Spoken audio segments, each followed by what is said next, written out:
In this video, we will review some vector basics. We'll talk about component form, magnitude, direction, vector addition, sketches, etc. So let's start off. We're supposed to sketch vector A that has the initial point 2, 5 and the terminal point -3, 1. So that means we go to 2, 5 and that's the initial point. And then we will go to -3, -1, and that's the terminal point. So that means that the vector begins here and ends here. So that's the sketch. For component form, we use these brackets. And it's going to look like an ordered pair, but it's going to be the change in x, comma, the change in y. And we can calculate that by doing x2 minus x1, and then comma, y2 minus y1. Okay, so in this case, the initial point, so this is point 1, and this is the terminal point, so this is point 2. So when we do x2 minus x1, we are doing -3 minus 2, all right? x2 minus x1. And y2 minus y1 will be -1 minus 5. Okay, so that is going to be -5, -6, which means that starting from our initial point, we go left 5 and down 6. All right, so anyway, this would be the component form. Now, what is the magnitude of vector A? Well, look, imagine that we have a vector that is, let's say it's h, k. That's the component form. The magnitude of this would be, let's see, so the magnitude is going to be the square root of h squared plus k squared, all right? This is how you do the magnitude. So for this problem, we have the component form, so all we have to do is -5 squared plus -6 squared, and that's going to give us the magnitude. So that'll be 25 plus 36. So that is the square root of 61. So there's your magnitude. For the next problem, they want to know the direction of vector A. So let's reposition the vector so that it's going to start from the origin. And we know that the vector goes left 5 and down 6. So if I go left 5 and down 6, that's definitely going to put me in the third quadrant. Okay, now let's make a little triangle out of this. So if I go left 5 and I go down 6, so this will be -5 and -6. Now let's call this reference angle right here, let's call it R. And we know that the tangent of angle R is going to be 6/5. And by the way, I would, of course a negative divided by a negative is a positive, but even if only one of these were negative, I would really only use the positive numbers because I'm only interested in the positive value of this angle.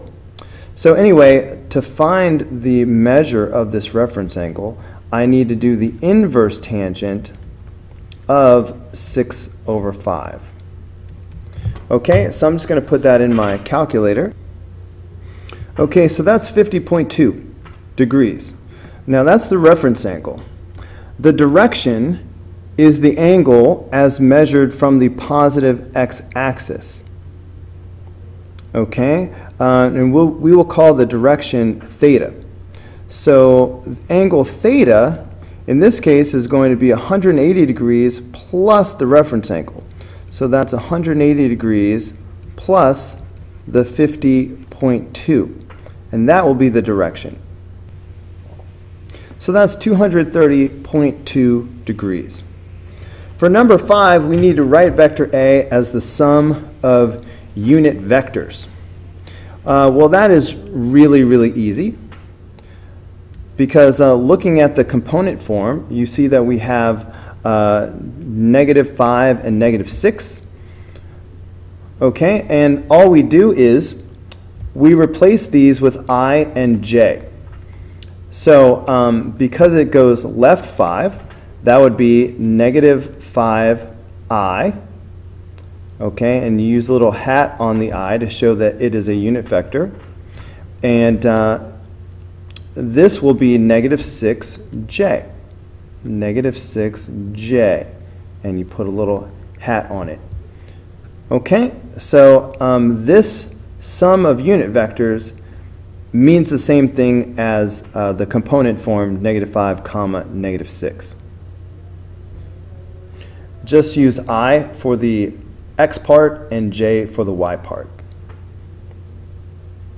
For problem number 6, we are given vector C and we are given vector D.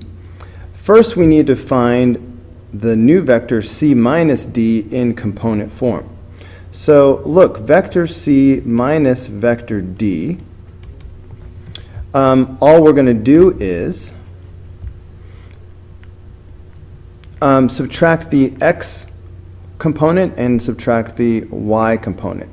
So since we're doing C minus D, that means we're going to wind up doing -8, 7 minus -3, 9. All right, well, -8 minus -3. That's the same thing as -8 plus 3. And then we'll have +7 minus 9. So that is going to be -5, -2. So this is the component form. Now we're supposed to draw a picture of this. So let's start with vector C, which is -8, 7. So let's imagine that the vector starts at the origin, which we didn't have to. We could start it anywhere. But let's see if it'll fit on the graph. If I have to move it, I will. But if we just start it from the origin, then we go left 8 and up 7. So 1, 2, 3, 4, 5, 6, 7, 8. 1, 2, 3, 4, 5, 6, 7. So here's the terminal point. Let me go ahead and draw this vector.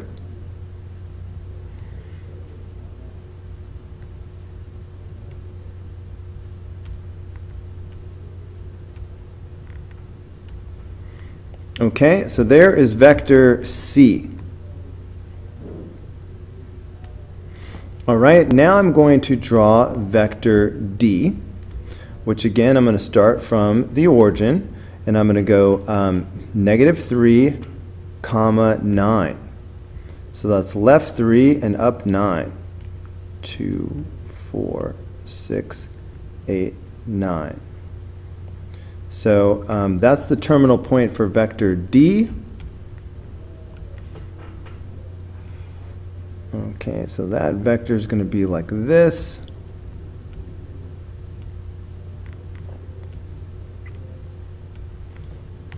All right, and that was vector D.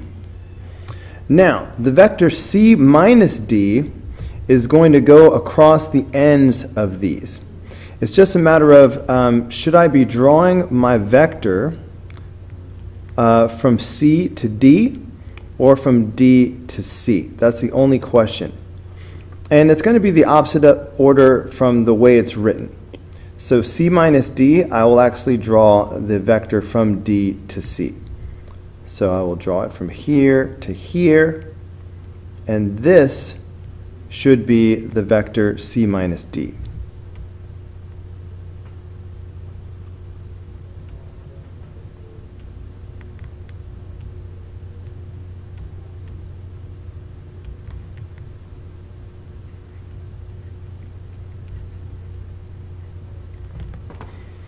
Okay, C minus D. Notice this vector goes left 5 and down 2, which is the same thing that we got when we did it algebraically. Look at number 7. Based on the pictures below, which of the following represents vector x? All right, and here's vector x right here. So let's see what we have going on. Right here, this seems to be 2 of these vector b's. So this is vector 2b.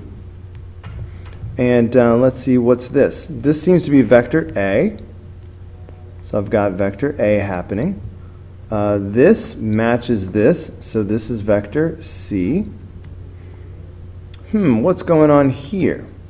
These seem to be the same length as vector A, but they're in the opposite direction.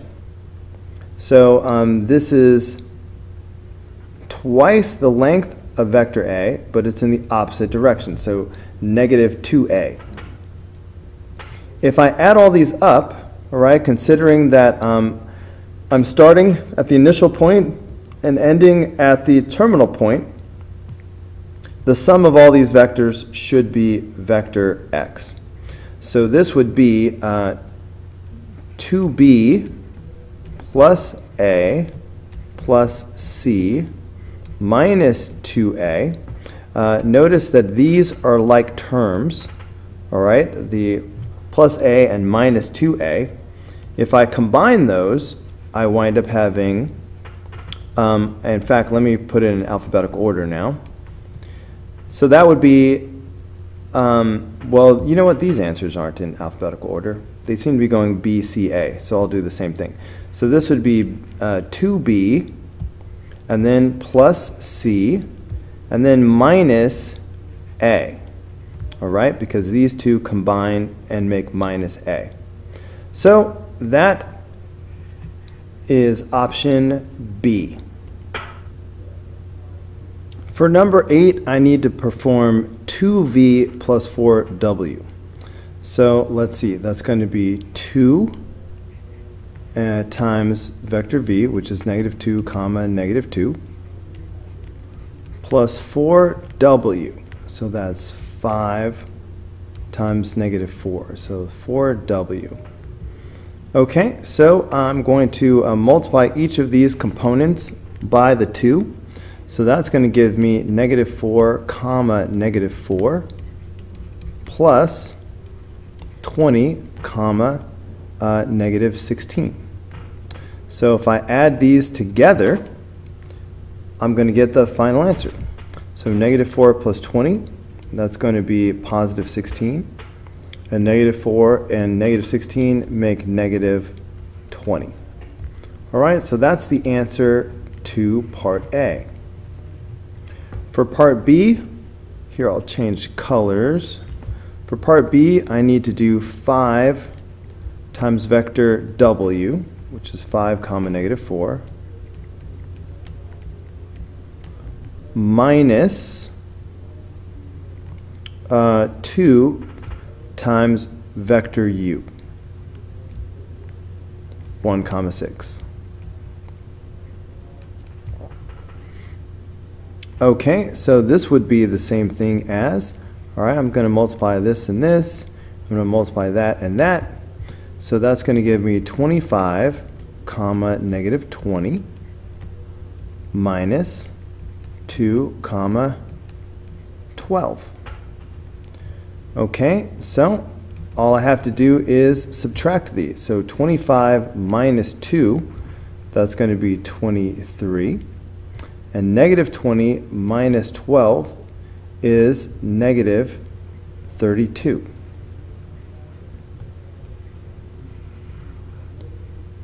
So that'll be the answer to part B. For part C, we need to find a vector that is in the same direction as W, but has a magnitude of 12. So if we want to do the same direction as W, the first thing we need to do is figure out what direction is that. So I would draw a little sketch, if I were you, of vector W.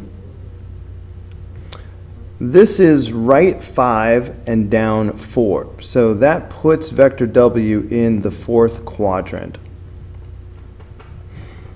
Okay, I'm going to make a little triangle out of it. Right 5 and down 4. I could calculate this reference angle very easily by doing the tangent. The tangent of that reference angle is going to equal 4 over 5. Notice I'm ignoring the negative sign because I just want the positive value of r. Then the reference angle is going to equal the inverse tangent of 4/5.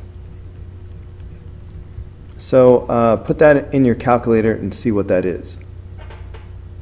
That turns out to be 38.66 degrees. Now the direction of vector W has to be measured from the positive x-axis. So this is the direction of W. And we will call that angle theta. So let's figure out what angle theta would be. Well, let's see. It's on its way to being 360 degrees, but it stopped short by r.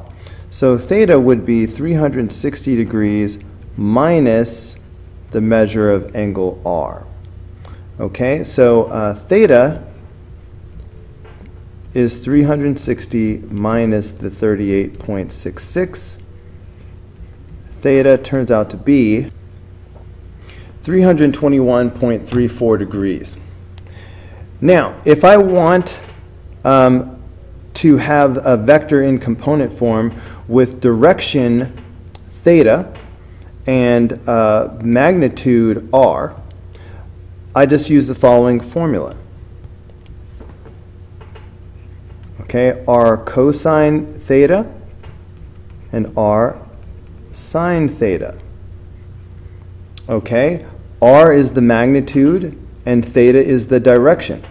So I can just use this formula because they gave me the magnitude, so that's going to be r, and now we have the direction. All right, theta is right here. So I have r and theta, so that makes this formula become 12 cosine 321.34, comma 12 sine 321.34.